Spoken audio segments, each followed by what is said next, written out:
आप सभी का एक बार फिर स्वागत है द इंकलाब टाइम्स में और मैं हूं आपके साथ फरहान। खुश होने का वक्त आ गया है, अब देश का विकास हो जाएगा। जेपी नड्डा भारतीय जनता पार्टी के जो राष्ट्रीय अध्यक्ष हैं, उन्होंने सब साफ कर दिया है कि जो 70 सालों में गड्ढे किए थे कांग्रेस ने, इन 6 सालों में हमने भर दिए हैं। हम आपको बता दें कि अभी 1 वर्ष पूरा हो गया है भारतीय जनता पार्टी की इस सत्ता का। ये दूसरा सेशन शुरू हुआ है फांसीवाद का, इसका 1 वर्ष पूरा हो गया है। अपनी उपलब्धियां गिनाई जा रही हैं। उपलब्धियों के दौरान शायद यह गिना देते कि कितने लोगों की मौत हो गई है भूख से पैदल चलते चलते, लेकिन यह उपलब्धियां नहीं है। उपलब्धियां तो कुछ और ही हैं, वह आप सब समझ रहे होंगे। तो उन्हीं उपलब्धियों को शायद कमरों के भीतर समझाया जा रहा होगा।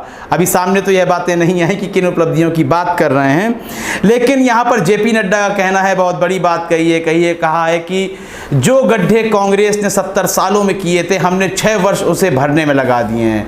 तो 6 वर्ष काफ़ी थे और बहुत अच्छी बात है। देश के गड्ढे भर चुके हैं, यानी कि अब जो 7वां साल शुरू होगा, अब देश का विकास हो सकता है। जिस तरह बिहार में नीतीश कुमार कह रहे हैं कि अब सभी बिहारी मजदूरों को, निम्न वर्ग के लोगों को बिहार में ही रोजगार मिलेगा, उन्हें महाराष्ट्र नहीं जाना होगा, दिल्ली एनसीआर की ओर कूच नहीं करना पड़ेगा, बल्कि हम बिहार को ही हम मुंबई बना देंगे, दिल्ली एनसीआर बना देंगे।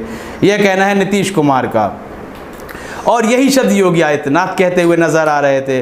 तो इस खबर को सुनने के बाद, इस खबर को जानने के बाद सबसे ज़्यादा खुशी जिस व्यक्ति को हुई होगी वह मैं ही हूँ कि कम से कम वह 70 साल के गड्ढे भरे। तो क्योंकि लगातार 5 साल में सुनता रहा, कुछ भी बुरा हो जाता तो कांग्रेस की देन है, नेहरू की देन है, कुछ भी देश में हो जाए, कोई संक्रमण हो जाए, शायद वह भी नेहरू की देन होगी।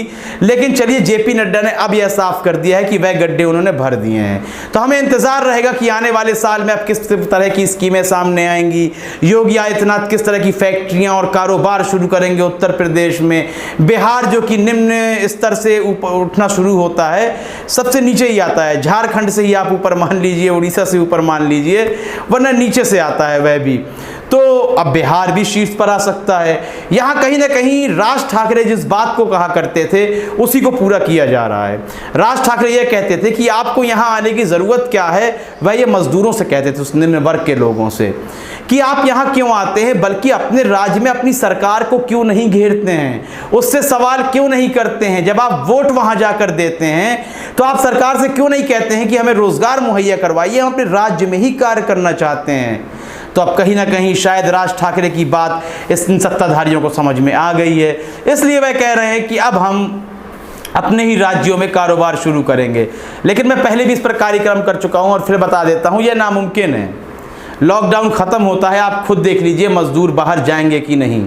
यह सबसे बड़ा झूठ है, चाहे वह मोदी से लेकर निचले स्तर तक कोई भी नेता हो, मनोज तिवारी तक कोई भी नेता हो, जो भी इस बात को कहता है कि रोजगार मुहैया हो जाएंगे इन राज्यों में, खास तौर से बिहार और उत्तर प्रदेश की बात कर रहा हूं, तो यह एक कोरा झूठ होगा। और इस झूठ के संबंध में आप क्या प्रतिक्रिया देना चाहते हैं सरकार को? कमेंट सेक्शन खुला हुआ, अपनी प्रतिक्रिया दें, कार्यक्रम को लाइक करें, ज़्यादा से ज़्यादा शेयर करें और चैनल को सब्सक्राइब अवश्य कर दें। तब तक के लिए इजाज़त दीजिए, धन्यवाद।